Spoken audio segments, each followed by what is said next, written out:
곳이 아닌 실현시키는 이곳. 우리 대구보건대학교에서 만나요. 대구보건대학교. 여러분 안녕하십니까? TBC가 지난해 단독으로 연속 보도한 내용이죠. 유령 급식 식자재 납품업체 비리 의혹이 대구시 특정 감사에서도 드러났습니다. 한 업체가 입찰을 따기 위해 여러 개의 유령 업체를 운영해온 게 다시 확인된 겁니다. 대구시는 해당 업체들에 대한 수사를 경찰에 의뢰했습니다. 먼저 남효주 기자의 보도입니다. 대구의 일부 학교 급식업체들이 공개 입찰을 따내기 위해서 유령업체를 설립했다는 의혹이 제기됐습니다. 급식 납품이 한창이어야 할 새벽 시간, 상하차 작업을 하지 않고 냉장고도 냉동고도 작동하지 않는 업체부터 한 건물에 간판만 4개를 달고 영업을 하는 업체까지 TBC가 집중 보도했던 유령 급식 식자재 납품업체 관련 비리 의혹이 대구시 특정감사에서도 적발됐습니다. 대구시는 대구교육청과 합동으로 실시한 학교급식 운영 실태 특정감사에서 가족이나 직원 명의로 유령업체를 만들거나 가짜 사무실을 둔 것으로 의심되는 업체 15곳을 적발했습니다.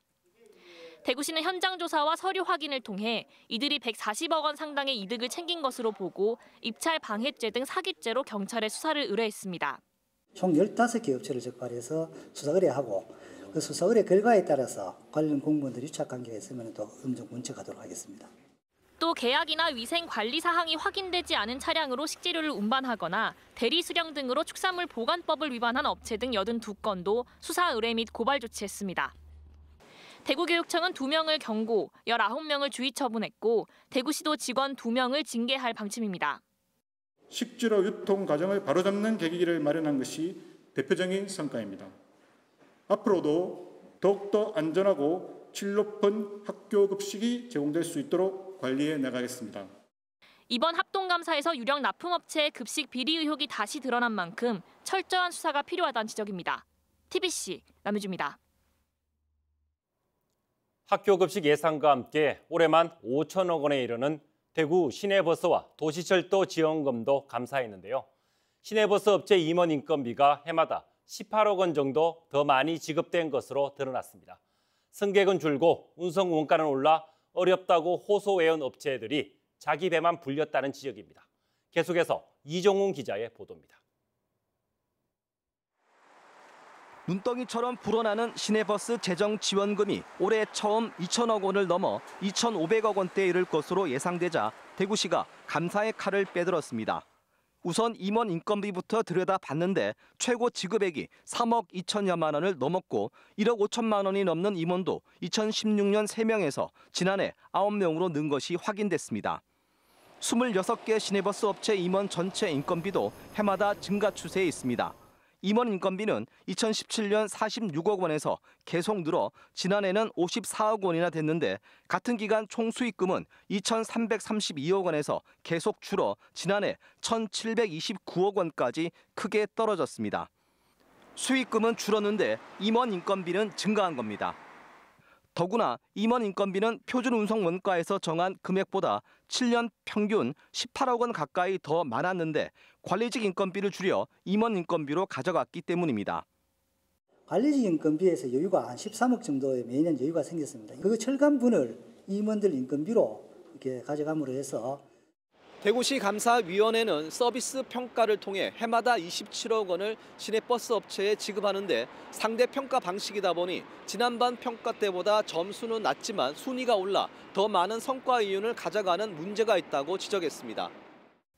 대구시는 절대 평가로 바꿔 낮은 점수를 받으면 성과 이윤을 못 받게 규정을 바꿀 계획입니다. 또 대구교통공사에 운영 손실과 무임, 환승 보존 등의 명목으로 주는 2,462억 원의 전출금도 개선할 점이 많았습니다. 노후시설 개량 등의 예비성 예산이 지나치게 많이 편성됐고 연간 600만 원의 공로연수 활동비도 절감이 필요하다는 지적입니다. TBC 이종웅입니다. 학교급식과 버스, 도시철도 재정지원금 3대 분야에 대한 대구시의 특정 감사 결과를 보셨는데요. 취재 기자와 함께 자세한 얘기 나눠보겠습니다. 이종훈 기자가 나와 있습니다. 이 기자, 이렇게 3대 재정 분야에 대해서 이렇게 한꺼번에 감사에 나선 이유가 뭔가요? 네, 가장 큰 이유는 3대 재정 지원금이 가파르게 증가하고 있기 때문입니다. 올해에만 학교 급식과 시내버스, 도시철도 지원금이 5,778억 원인데 지난해보다 거의 1,000억 원이나 더 많습니다. 눈덩이처럼 불어나는 재정 지원금이 제대로 쓰이고 있는지 꼼꼼히 들여다본 뒤 새는 곳을 막겠다는 겁니다. 그래서 학교급식 감사는 대구시와 대구교육청이 전국에서 처음으로 합동으로 진행했고 시내버스 지원금은 7년 만에, 교통공사 전출금은 이번에 처음으로 감사를 받았습니다. 네, 감사 결과를 보면 TBC가 연속 보도했던 유령 급식 납품업체 입찰 참가 의혹도 있는데 경찰에 수사를 의뢰했다고요? 네, 그렇습니다. 지난해 TBC는 유령 업체의 입찰 참가 의혹을 집중 보도했습니다. 대구시도 이번 감사를 하면서 똑같은 의혹을 가지고 조사를 했고 경찰에 수사를 의뢰했습니다. 부부나 모녀지간처럼 가족이나 직원 명의로 유령 업체를 만들고 가짜 사무실을 둔 15개 업체가 수사 대상입니다. 또 화물 운송법과 축산물 보관법 위반 사례들도 수사 의뢰와 고발 조치됐습니다. 대구 시내버스 업체 임원 인건비 과다 지급에는 지급 한도액을 1억 5천만 원으로 묶을 계획입니다. 여기에 이용객 감소에 따른 감축은행, 타이어, 배터리 공동구매 등으로 101억 원을 줄이라고 통보했습니다. 교통공사에도 역장제 개선 등으로 전출금에서 117억 원을 절감하라고 지적했습니다. 유령업체에 대한 경찰의 철저한 수사 필요할 것 같고요. 이 기자 학교급식 감사 이야기 좀 해볼까요? 감사는 대구시와 교육청이 함께 했는데 정작 감사 결과 발표 두 기관이 따로 했습니다. 그 배경에 대해서 설명 좀 부탁드릴까요? 네, 대구교육청은 학교급식 관련 업체에 대한 처분 권한은 대구시에, 학교와 교육청에 대한 처분 권한은 교육감에 있기 때문이라고 설명했습니다. 즉 처분 권한이 다르기 때문이라는 겁니다.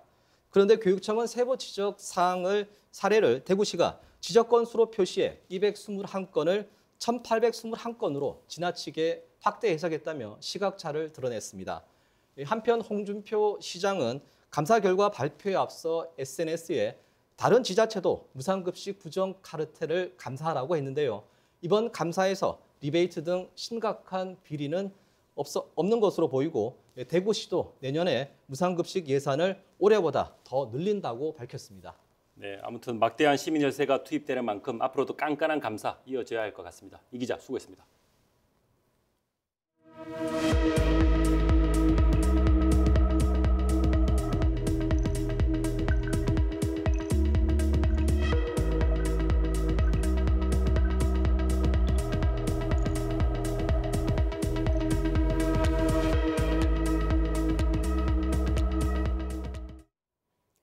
포항에서 규모 5.4의 지진이 발생한 지 5년이 지났습니다.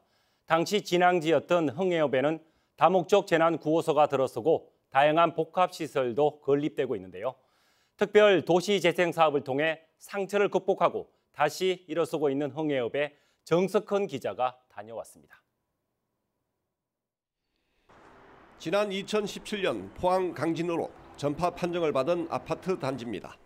포항시가 부지를 매입해 50억 원을 들여 다목적 재난구호소를 지었습니다. 평소에는 체육복지시설로 쓰고 재난이 발생하면 300여 명을 수용하는 구호소로 변신합니다. 건물이 기울 정도로 큰 피해가 난 아파트는 모두 철거되고 복합시설 건설 공사가 한창입니다.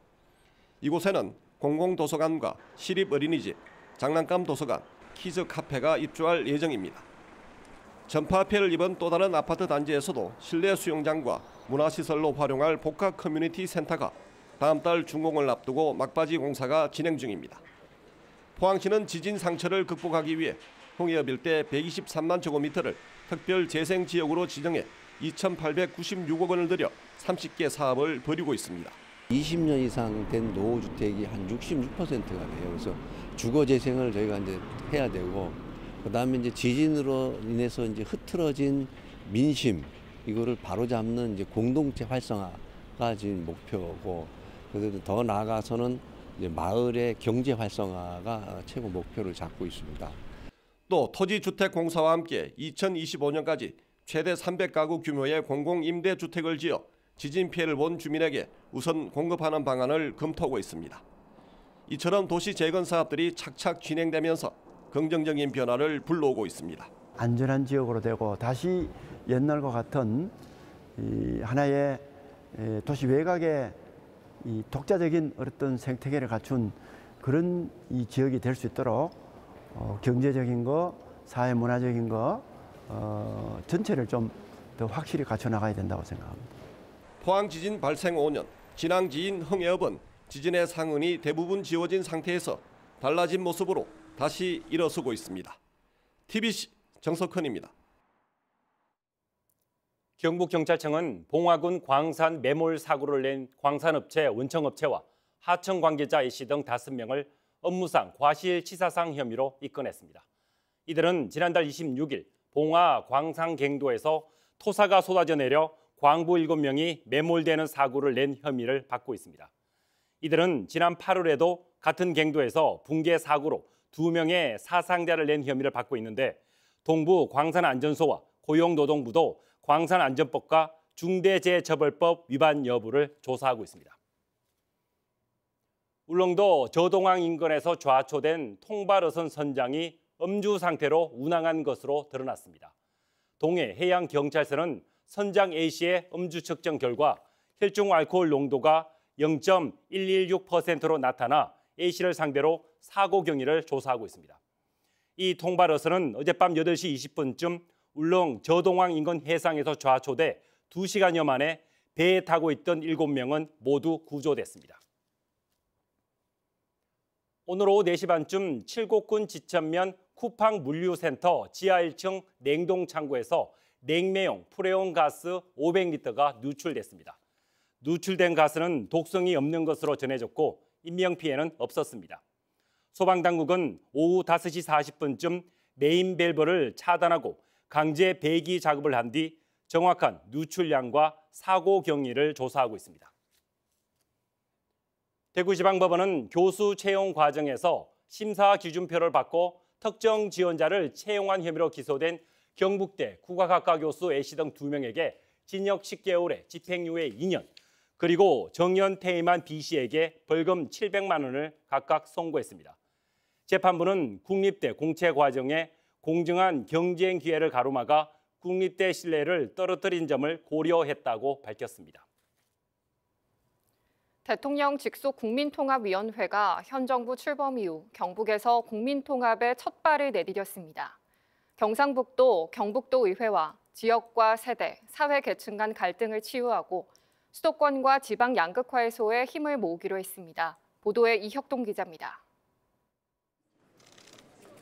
대통령 직속 국민통합위원회가 경북에서 국민통합의 첫 발걸음을 시작했습니다. 국민통합위원회와 경상북도, 경북도의회는 사회 갈등을 치유하고 국민통합을 위한 업무 협약을 체결했습니다. 세 기관은 앞으로 국민통합을 위한 정책과 사업을 추진하고 조례와 규칙 등 입법을 지원하기로 했습니다. 중앙과 지방, 지역 시민사회와 공공부문 간의 소통을 활성화하고 지역협의회 구성과 설치 등에 협력하기로 했습니다. 수도권과 지역 간의 이 불균형한 발전 어떻게 이제 극복해야 될 것이냐 하는 문제가 심각하다고 생각하는데요. 그 점에 있어서는 이 대통령께서도 상당히 강한 의지를 가지고 계십니다. 간극을 좁히기 위한 노력이 가시화될 것이다. 경북도는 수도권과 지방의 양극화를 해소하고 지방화 시대를 통한 국민통합에 적극 나섭니다. 수도권과 비수도권의 불균형, 그리고 지금 이념 대립 이런 것들을 해결하지 않고 그냥 가면은 대한민국 발전이 어렵다 이런 생각이 들기 때문에 저는 국민 행복 시대를 열기 위해서는 반드시 국민 통합이 필요하다. 또 중국과 베트남, 캄보디아 등 다양한 배경을 가진 다문화 이주민들과 간담회를 갖고 다문화 정책 마련에도 힘을 쏟기로 했습니다. 경북에서 시작한 국민 통합이 갈수록 양극화 현상이 심해지는 수도권과 지방, 세대와 지역, 계층 간의 통합을 위한 출발점이 되길 기대해 봅니다. TBC 이혁동입니다. 대입 수능 시험을 하루 앞두고 대구, 경북 120여 개 시험장에서 내일 오후 수험생 예비 소집이 진행됩니다. 수험생은 예비 소집에서 수험표를 받고 반드시 시험장을 확인해야 하고 확진된 수험생을 대신해 직계가족이나 친인척이 받을 수 있습니다. 시험 당일인 모레는 수험표와 컴퓨터용 사인펜, 연필, 도시락을 지참하고 아침 8시 10분까지 시험장에 입실해야 하며 전자기기는 반입이 금지됩니다. 대구경찰청은 모레 대학 수학능력시험의 원활한 진행을 위해 특별 교통관리를 실시합니다. 경찰은 시험 당일 오전 6시부터 교통경찰 등 600여 명을 동원해 시험장 주변 간선도로와 교차로에서 교통을 관리하고 시험장 정문 앞 200m 부근부터는 수험생들이 걸어서 시험장에 들어가게 할 계획입니다. 경찰은 또 영어 듣기 평가가 실시되는 오후 1시 10분부터 1시 35분까지 시험장 주변을 운행하는 자동차에 대해 경적이나 과속 등으로 소음이 생기지 않도록 주의를 당부했습니다. 경북도의회 행정보건복지위 행정사무감사에서 군의 대구 편입과 보조금 부정수급 문제가 도마에 올랐습니다. 최태림 의원은 군의 대구 편입으로 지역구 도의원 정수가 3명 줄어들 수 있다며 대책을 촉구했고, 이칠구 의원은 보조금 미환수율이 65%로 전국 최고 수준이라고 지적했습니다. 박영서 의원은 다른 지역 업체들이 경북에 위장으로 공장 등록을 하고 거짓 민원을 제기하는 사례가 잇따르고 있다며 철저한 점검을 촉구했습니다. 지난달 대구의 수출은 8억 7천만 달러로 1년 전보다 32.4%가 늘면서 석 달째 수출 증가율 전국 1위를 이어갔습니다. 경북 수출은 글로벌 철강 수요 감소로 지난해보다 2.4% 줄어든 38억 5천만 달러를 기록했습니다. 무역 수지는 대구 1억 3천만 달러, 경북은 23억 5천만 달러 흑자를 보였습니다. 대구지방검찰청은 폐기물 13,000여 톤을 불법 폐기한 혐의로 대구 폭력조직 행동대원 A씨를 구속 기소했습니다. A씨는 2019년 1월부터 3월까지 안동에 매입한 토지에 폐기물 8,000여 톤을 불법 매립하고 포항에 창고를 빌린 뒤 폐기물 5,000여 톤을 불법 투기한 혐의를 받고 있습니다. 검찰은 당초 A씨가 불구속 상태로 송치됐지만 보안 수사를 통해 직접 임대차 계약을 체결했고 불법 투기 현장을 관리하는 등 주범으로 활동한 점이 확인돼 구속했습니다.